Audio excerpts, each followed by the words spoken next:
দরকার সে সমস্ত জায়গাকে তার দেখানোর দুনিয়া আসতে পারে। অর্থাৎ সবকিছুকে তিনি দুনিয়ার একটি জায়গা থেকে জায়গা, একটি বালু জায়গা পর্যন্ত সবকিছু একসাথে একসাথে উনি দেখতে পারেন এবং ওনার জায়গা থেকে সরকারে আসেন। এখানে কথা হলো রাসূলুল্লাহ সাল্লাল্লাহু আলাইহি ওয়াসাল্লাম, আমরা অনেকে বলি যে রাসূলুল্লাহ সাল্লাল্লাহু আলাইহি ওয়াসাল্লাম দেখছেন কিনা, হযরত ওমর আয়েশা সোজাসুজি করতে দেখেন যে এটা কই পড়ে উঠছে।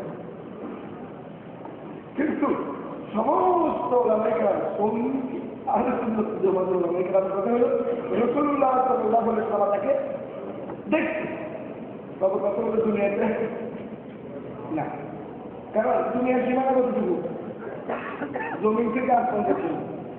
রাসূলুল্লাহ সাল্লাল্লাহু আলাইহি ওয়াসাল্লাম যেদিন আল্লাহকে দেখছে ওই দিন কি আসমানের নিচে দেখছে? কোথায়? ওটাতে এই জগৎ না। আল্লাহ বলছে এই জগতে দেখা সম্ভব। সুতরাং কোথায় দেখা যাবে? আল্লাহ রাসূল হযরত আহমদ বলছে, হযরত আহমদ বলছে দুনিয়াতে কেউ দেখতে যদি বলে তাহলে সে মিথ্যা বলবে। ঠিকই তো রাসূল দুনিয়াতে আল্লাহকে কোথায় দেখছে? উপরে, ওটা তো দুনিয়াই না। আর ওইখানে আল্লাহ অনেক জায়গায় বলে যে বুঝু হই না না তারা যে জান্নাতীরা আমার দিকে চাই না, সেখানে তার মানে অবশ্যই জান্নাতের দিকে সেই নজর দিয়ে দেওয়া হবে যে নজর দিয়ে আল্লাহ তাআলাকে সেখানে দেখা সম্ভব।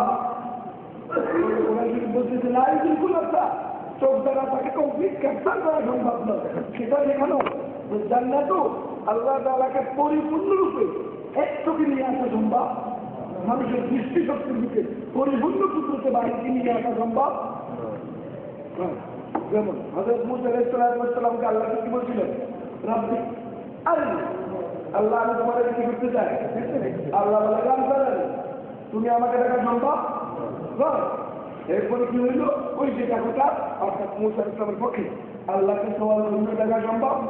সুতরাং দুনিয়ার কোন লোক সে যাই হোক পৃথিবীতে আল্লাহকে দেখা সম্ভব নয়।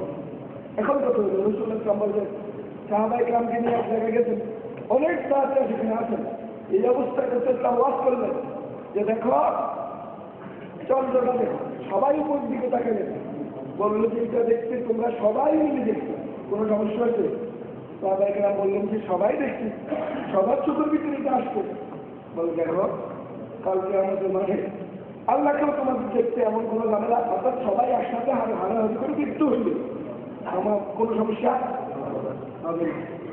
আর এক জায়গায় বলা হচ্ছে যে জান্নাতীরা আল্লাহ তাআলাকে দুই জায়গায় দেখবেন, এক জায়গায় হলো হাসর, যেখানে কায়েম হবে হাসর, সেই জায়গায় আল্লাহ তাআলাকে জান্নাতীরা দেখবে, জাহান্নামীদেরকে আল্লাহ সেখানেও দেখা দেবে। এরপরের প্রশ্ন হলো যে জান্নাতীদেরকে যখন জান্নাতে দেওয়া হবে আল্লাহ তাআলা তখন জান্নাতীদেরকে জিজ্ঞাসা করা হবে, জান্নাতীরা তোমরা আর কিছু প্রয়োজন আছে কি? জান্নাতীরা বলবে আল্লাহ জাহান্নামকে সৃষ্টি দিত, জান্নাতে ঢুকায় দিত, এরপরে আমাদের কি যাওয়ার কথা থাকতে পারে? এই অবস্থায় আল্লাহ তাআলা যদি পর্দা সরে যাবে, সমস্ত জান্নাতবাসী যেখানে আছে সেখান থেকে আল্লাহর কুদরতের দিকে পেয়েই থাকবেন। আর এই চাওয়া অবস্থায় অনেক সময় চলে যাবে, জান্নাতীরা বলতেও পারবে না কত সময় গেছে। এই জন্য আল্লাহ তিনি বলে আর দূর হয়ে যায় আল্লাহ আমার মতলব নেই, আমার সবচেয়ে বড় মতলব হলো তোমার সাথে দেখা করা, কারণ তোমাকে যে পাবে সে তো জান্নাত পাওয়ার কথা তুমি বলো, জান্নাতের মালিককে পাওয়া গেলে জান্নাত পাওয়ার কোনো সমস্যা আছে? আল্লাহ তাআলা বলে এখন আমি মশলা বুঝাইতে পারছি। প্রথম মশলায় জানলা হলো দুনিয়াতে আল্লাহকে দেখা সম্ভব নয়। এখন লাভ তো ত্রিপুল আসার আয়াতটা এটা রয়েই যাবে, বলা একটা চোখের ভিতরে দেখা সম্ভব।